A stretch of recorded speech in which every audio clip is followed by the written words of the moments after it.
भीमपुर नाम के गांव में शांति नाम की एक औरत अपनी बेटी बेबी के साथ रहा करती थी। शांति हर दिन अपनी बेटी को स्कूल ले जाने के लिए तैयार करती और उसे स्कूल छोड़ने जाते हुए रास्ते में एक भिखारी को भीख देकर फिर आगे बढ़ती।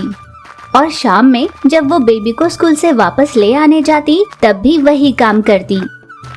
एक दिन शाम में बेबी ने अपनी माँ से पूछा, माँ, उस पागल को तो हर कोई डांटते हैं, उसे खुद से दूर रखते हैं, और तुम हो कि हर रोज उसे खाना देती हो, ऐसा क्यों माँ? बेटा, दरअसल उस आदमी के पागल होने के पीछे मेरा ही हाथ है। मेरी एक गलती की वजह से एक की पूरी जिंदगी बर्बाद हो गई और आजीवन मुझे पछतावे में छोड़ दिया। बेबी चौंक उठी।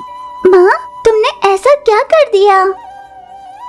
बेटा, बचपन में मैं भी बिल्कुल तुम्हारी तरह थी। वो जो पागल है ना, गोपाल, हम दोनों एक ही कक्षा में पढ़ते थे। दोनों पढ़ाई में एक दूसरे से आगे बढ़ने की कोशिश करते थे। बहुत अच्छी दोस्ती थी हम दोनों में। फिर एक दिन स्कूल से हमें आधे दिन की छुट्टी मिली। हम दोनों साथ में यूं ही चल रहे थे। शांति, हम दोनों हमेशा पढ़ाई में अव्वल आते हैं ना, तो सुना है हम दोनों को इस साल इनाम देने वाले हैं। हाँ हाँ गोपी, मुझे प्रिंसिपल सर ने बताया। वैसे बहुत समय से मेरी एक इच्छा है गोपाल, क्या तुम उसे पूरा करोगे?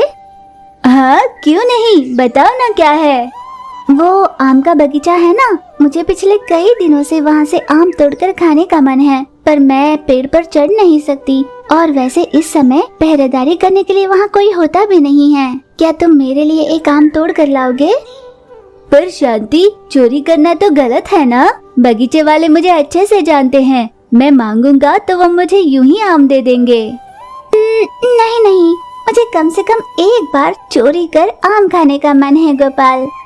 गोपाल चोरी करने के लिए मान गया। फिर हम दोनों बगीचे में चले गए। वो बड़ी मुश्किल से पेड़ पर चढ़ गया और फल तोड़कर नीचे फेंक रहा था, जिसे मैं इकट्ठा कर रही थी। अब बस करते हैं, अगर यहाँ कोई आ गया तो बहुत मार पड़ेगी। अरे अरे, यहाँ तो माली आ गया। बस मैंने एक बार वो शब्द क्या कह दिया, गोपाल घबराकर पेड़ से उतरने की कोशिश में पैर फिसलने से नीचे गिर पड़ा और मैं जोर जोर से हंसने लगी। गोपाल, मैं तो मजाक कर रही थी। उसके सर पर पत्थर लगने की वजह से उसे बहुत गहरी चोट लगी थी। गोपाल, गोपाल आंखें खोलो, गोपाल आंखें खोलो।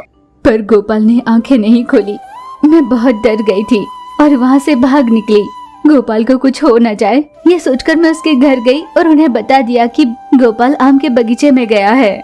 घर वाले उस पर गुस्सा होकर उसे मारने के लिए गए, पर वहाँ उसकी वैसी हालत देखकर वे सभी तुरंत उसे अस्पताल ले गए। तब डॉक्टरों ने बताया कि गोपाल ने अपनी याददाश्त खो दी है। गोपाल के उज्जवल भविष्य को मैंने ही बर्बाद कर दिया। मेरी वजह से वो पागल हो गया, सड़क पर आ गया, सब मेरी वजह से। कुछ ही दिनों बाद उसके माता पिता भी चल बसे। वो अकेले ही जो भी मिला वो खाकर जी रहा है, इसलिए मैं हर रोज उसे खाना दिया करती थी। मैंने जो गलती की है उसकी भरपाई मैं इस जिंदगी में तो पूरा नहीं कर सकती। इसी गांव के रहने वाले तुम्हारे पिता से मैंने शादी की और यहीं रहने लगी, ताकि मैं यहीं रहकर गोपाल को 2 समय की रोटी दे पाऊं। पर किया हुआ पाप खाली नहीं जाता बेटा। जब तुम मेरी कोख में थी, एक बीमारी की वजह से तुम्हारे पिताजी चल बसे। गोपाल के पूरे परिवार के साथ मैंने जो किया, भगवान ने उसी की मुझे सजा दी। ये सोचकर शांति बहुत रो रही थी। माँ, हम गोपाल अंकल को बाहर नहीं रहने देंगे, अपने साथ ही रखेंगे, हम ही उनका ध्यान रखेंगे माँ। शोभा की बात पर शांति सोचने लगी। माँ, तुम क्या सोच रही हो? यही ना कि गांव वाले बातें करेंगे। माँ, लोगों का तो काम ही है कहना, वो तो कहेंगे ही। हाँ, गोपाल अंकल धूप में सूखकर, बारिश में भीगकर, देखो ना उनकी हालत कैसी हो गई है, तो उन्हें ठीक से रखने की जिम्मेदारी हमारी है ना माँ। शोभा की बात सुन शांति ने एक पल भी गंवाना सही नहीं समझा। वे दोनों तुरंत गोपाल को अपने घर लाने के लिए निकल पड़े। उसने गोपाल का हाथ पकड़ा। गोपाल, चलो मेरे साथ। शांति उसे अपने घर ले गई। शांति ने उसे अच्छे से नहलाकर साफ सुथरे कपड़े पहनाए। शोभा उससे बहुत सारी बातें करती, जिससे वो घर से बाहर जाता ही नहीं था। जो गलती उससे हुई थी उसे सुधारने के लिए शांति जो कोशिशें कर रही थी वो सही मायने में नेकी थी। और इस कहानी से हम ये भी समझ पाए कि खेल कूद और मस्ती में कभी कभी हम ऐसी गलती कर देते हैं जो किसी के जिंदगी भर के लिए उनका अभिशाप बन जाता है। हमें जीवन के मजे जरूर लेने चाहिए, पर हमें उससे जुड़ी सावधानियों का भी ध्यान रखना चाहिए।